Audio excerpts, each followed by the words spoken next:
Welcome to another episode of Historical Markers. Today we are continuing here at the Chickamauga National Park, and we're at this big field here where there are lots of markers. Lots of battles went on in this area, and we'll see what kind of markers we can find over this big field. And so let's see what we can learn. Hope you like this episode. Like, subscribe, and watch these markers. Breckinridge's division, Hill's Corps, Adams and Stovall's brigades advancing from the north and marching with the Layfayette Road between them. Adams on the west and Stovall on the east of it had penetrated to this point at 11 a.m. The left of Helm's brigade had been shattered by 3 unsuccessful assaults on the lines north and east of Kelly Field. The right of Helm's brigade has forced itself into a gap in John Beatty's brigade, pushed a part of the latter back to the Layfayette Road, and captured 2 of its guns, being then repulsed. Beatty, with portions of his force, first strongly resisted, and then with the help of Stanley's brigade of Negley's division, checked the advance of Adams' brigade, General Adams being wounded and captured. At this point, Derveer's brigade of Brannan's division, on its way to assist Baird, emerged from the woods on the west side of the road, wheeled into the face of Stovall's brigade, charged it, and drove it back, pursuing to a point 100 yards north of Kelly Field. From this line, assisted by the brigades of Gross, Dodge, parts of Willock, and Berry, detached from the divisions of Palmer and Johnson, Breckinridge's division was forced beyond the Union left. It was then further withdrawn to its place, taken by Gist's and Liddell's divisions of Walker's Corps.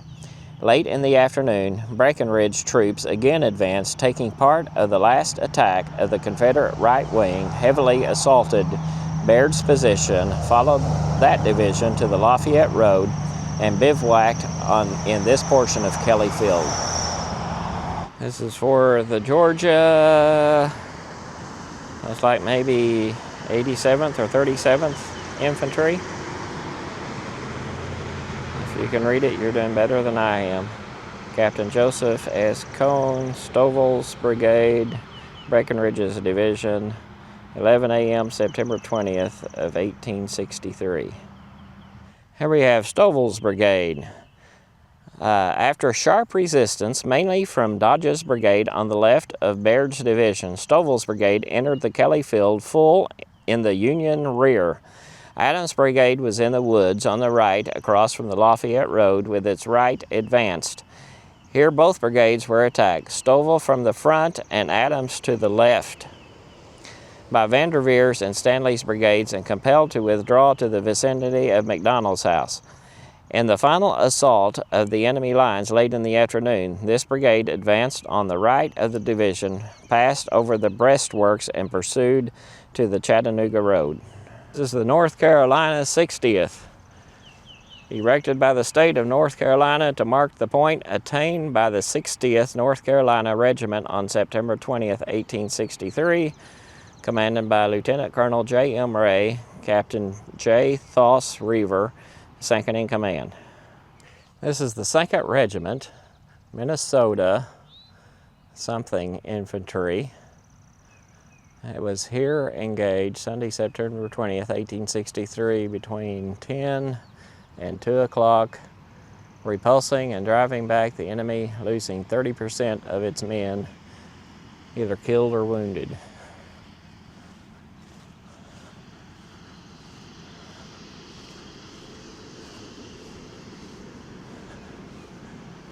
And this says it was erected by the state of Minnesota in 1893. This rock is for Indiana, the 87th Regiment Infantry, Gleason, 3rd Brigade, Derveer, 3rd Division, Brannan, 14th Corps, Thomas, Sunday, September 20th at 10 a.m. This is Derveer's brigade. While this brigade was on its way from the Dyer Field to the left of Baird's division north of Kelly Field, upon entering from the woods at this point, marching in deployed lines, 2 regiments in each, It was attacked in flank at close quarters by Stovall's brigade and Breckinridge's division, which had entered the field from the north, and by Adams' brigade of the same division advancing through the woods on the west.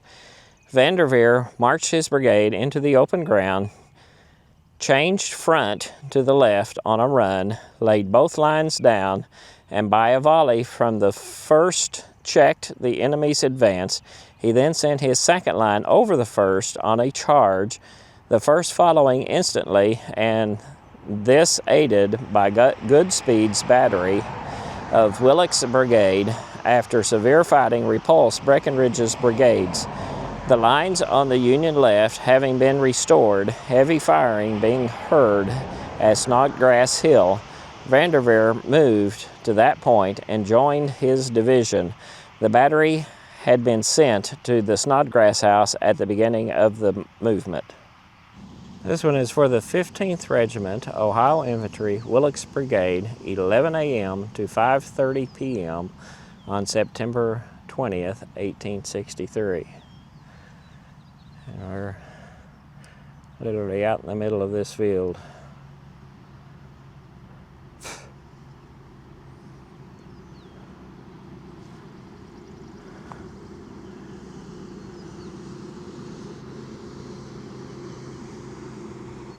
Here we have the 49th Regiment, Ohio Infantry, Willock's Brigade, 11 a.m. to 5:30 p.m., September 20th, 1863.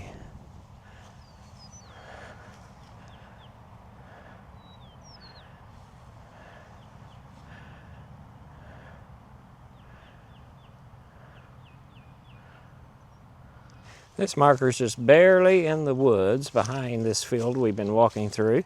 This is for Dodge's Brigade, the 20th Ohio Battery, Captain Edward Grosskopf. At daylight Sunday morning, the remnant of Dodge's Brigade, consisting of the 29th and 30th Indiana and a portion of the 79th Illinois, took position at this point as the second line of its division. About 8 o'clock a.m., it was sent to the left of Baird's line, north of Kelly Field, and took part in the engagement there until the withdrawal of the Union line about sunset. This is the 20th Independent Battery. It says OLA. I'm not sure that means Louisiana. Let's see what the other side says. This battery, Captain Edward Grosskopf commanding with its brigade, was held in reserve on September 19, 1863 till about 12 midnight, when it advanced into action with the brigade. The ground not being favorable for the use of the artillery, its advance was impeded by woods and fallen timber. The battery went into action whenever opportunity offered, was engaged in this position on September 20th. They had 2 wounded and 2 missing. The 20th Battery, Ohio Light Artillery. Oh, that's what OLA stands for, Ohio Light Artillery. The battery remained in rear of the brigade in the early morning and came into position on this ground soon after 9 a.m. and aided in holding in check an attack on the left flank. About 11 or 11:30 a.m., the battery was ordered by a staff officer to take position more to the right, but did not reach the designated point before the line was broken. The battery then withdrew toward the hills, and soon after noon proceeded toward McFarland's Gap and Rossville, where it bivouacked. Casualties of the battle: 2 men were wounded, 2 men were missing, 9 horses were killed, 2 were wounded, and 1 caisson abandoned. And here we have where an officer was killed, and this was Edward A. King, colonel of the 68th Indiana, commanding the 2nd Brigade, Reynolds Division, killed here at 5 p.m. on September 20th of 1863. So it's at the very corner of this huge field we've been walking through, but it's also right next to another set of markers over there, so I don't know from which side he was killed. Battery M, 4th U.S. Artillery. Early in the morning, Captain Standart, Chief of Artillery of Palmer's Division, placed the battery in this field in rear of General Cruft's brigade in reserve. The battery remained here during the day, firing but once, when Gross's brigade was driven out of the woods on the left. The battery then charged front and firing over the heads of the infantry aided in driving the enemy back. During the day, the two 24-pounder howitzers were used in replacing two guns of Battery B, 1st Ohio Artillery, that were disabled and were gallantly served with General Cruft's brigade during the afternoon. About 5 p.m., the battery received orders to withdraw to Rossville and retired with General Cruft's brigade to that point and encamped for the night. Casualties of the battle: 2 men were killed, 6 wounded, 14 horses killed and wounded, and 3 caissons were abandoned. Here's the 4 cannons aimed at the woods to battle anybody coming out of that wood. This is Battery A, 1st Ohio Light Artillery.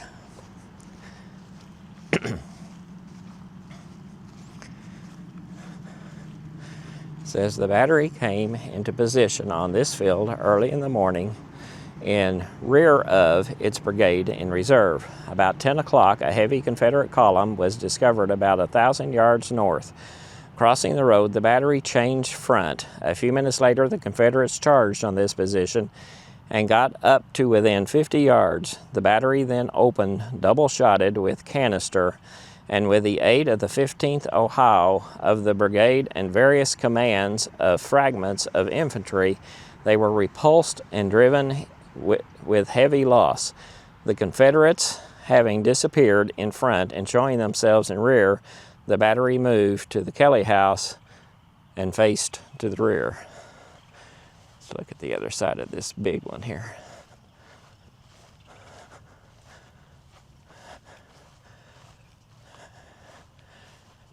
Captain Goodspeed's Battery A, 1861 to 1865, the 1st Ohio Light Artillery.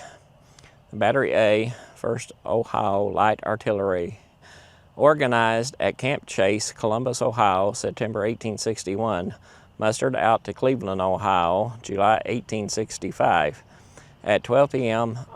on September 19, 1863, this battery advanced in an easterly direction from the southeast corner of this field, with the brigade engaging the enemy and going forward more than a mile. It was present and took part.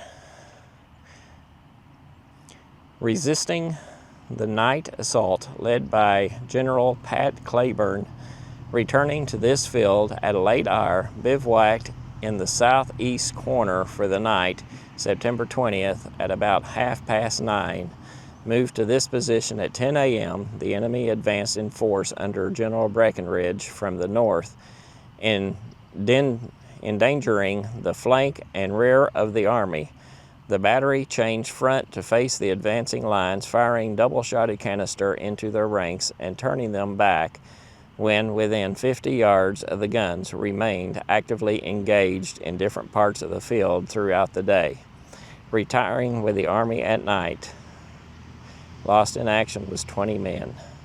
Battery H, 4th U.S. Artillery. Early in the morning, the battery resupplied ammunition and remained in rear of Gross's brigade in reserve. As soon as the fighting began, the brigade was ordered to reinforce the left. Hardly had the brigade reached the ground when the left was pushed back. One section of the battery was placed on this ground, commanding the road. The enemy had gained possession of the road, and as soon as the battery opened on him at about 350 yards with case shot, he left it, but opened a full battery of 12-pounder guns on this position. His fire was rapid and effective. The battery, having exhausted its ammunition, retired to refill its chests. Having accomplished this, the battery was ordered to join the artillery massed on the hill in rear of the center west of Dyerfield. From this position, owing to the rapid advance and the heavy fire of the enemy, by which all horses of the right piece were disabled. It was obliged to retire, losing one gun. It encamped for the night at Rossville. Casualties of the day: 1 man was killed, 4 wounded. Casualties of the battle: enlisted men killed were 5, officers wounded were 1, men wounded 16, horses killed 19, and 6 horses were wounded. Then 1 gun and limber were abandoned.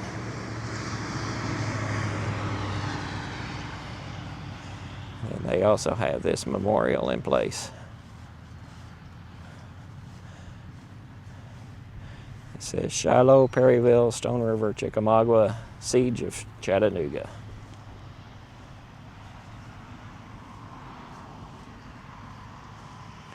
Commanded by Lieutenant Harry C. Cushing's 4th Artillery, this battery carried into action 2 officers and 81 men, 73 horses, and lost on the Poe Field, Kelly Farm, and Dyer Field.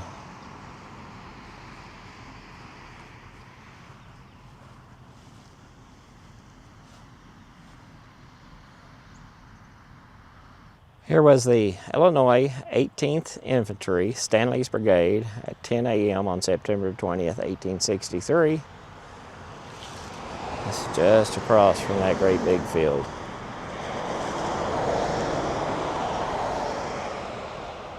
And this is for the 18th Regiment, Ohio Infantry, Stanley's Brigade, at 10 a.m., September 20th, 1863.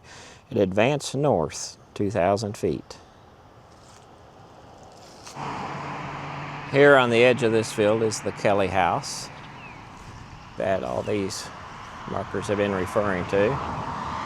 Looks like it's a very small wooden structure. It's on the edge of this big field.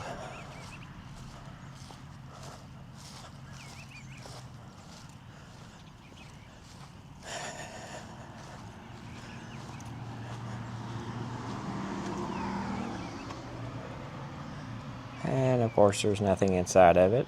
There is a fireplace on the left. And it's pretty short.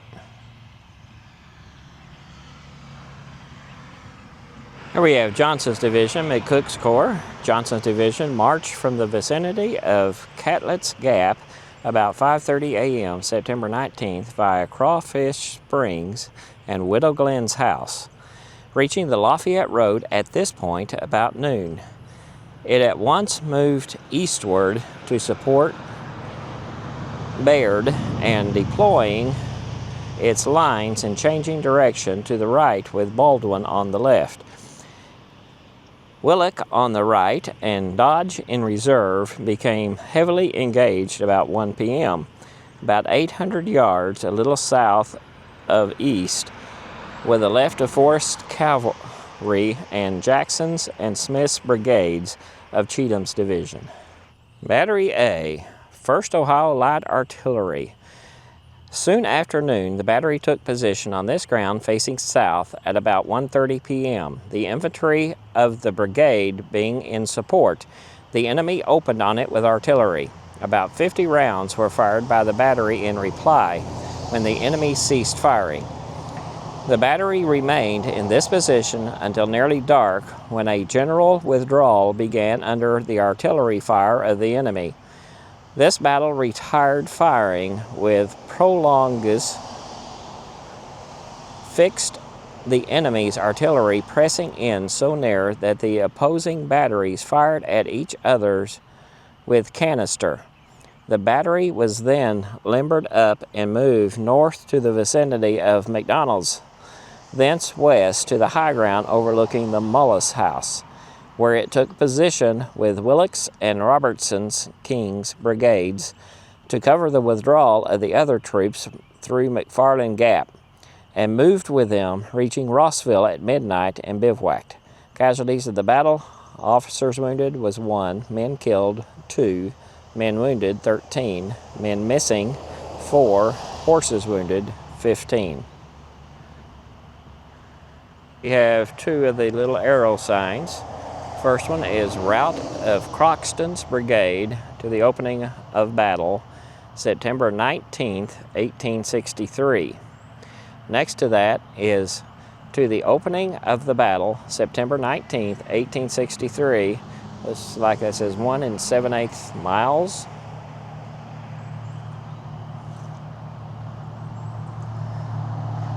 And as we turn left, we can actually see some cannons down here in the woods. This rock is another Indiana rock. 19th Battery, Harris, 2nd Brigade, King, 4th Division, Reynolds, 14th Corps, Thomas, Sunday, September 20th, 1863, 12 midnight to 5:30 p.m. Willick's Brigade. During the afternoon, Willick's Brigade started from its position as the reserve of Johnson's division, moved around the forest, skirting the Kelly Field, and about 4:30 p.m. took position in the woods southwest of the Kelly House, facing the Confederates at Pose and partially filling the gap in the line between Reynolds' right and the troops on Snodgrass Hill. Upon the withdrawal of the Kelly Field line, Willick's Brigade moved northwestwardly through the woods to the high ground west of the Mullis House about sunset, where it formed part of the line posted to cover the withdrawal. Losses, September 19th and 20th, killed 63, wounded 355, captured and missing 117, for a total of 535. Well, that was another episode of Historical Markers. There's still lots of markers here in this battlefield area. We're just touching the beginning of it and getting started good, so stay tuned for the next episode of Historical Markers. Like, subscribe, and we'll see you next time with more with the Chickamauga battlefield.